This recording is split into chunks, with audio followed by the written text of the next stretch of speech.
महत्त्वाची बातमी, सिनेट निवडणूक रद्द, भाजप शिंदे गट किती घाबरतं दिसून आलं असं आदित्य ठाकरे यांनी म्हटलंय। मिंधेंची गद्दार टोळी निवडणुकीला घाबरली असंही आदित्य ठाकरे म्हणाले।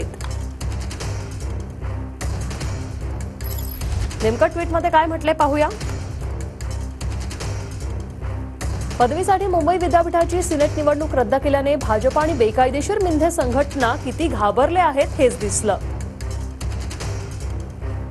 मिंधेंची गद्दार टोळी निवडणुकीला इतकी घाबरलेली आहे। मतदानाच्या एक दिवस आधी मुंबई विद्यापीठ सिनेटची निवडणूक रद्द करण्याचे आदेश दिले आहेत। आता त्यांनी लोकशाहीचं काय केलं हे जगाने पाहावं असा हा प्रकार आहे। निवडणुकीची भीती वाटते आणि ते वन नेशन वन पोलची चर्चा करतात। किती लाजिरवाणी भ्याड गद्दार निवडणुकीला कात्री लावतात।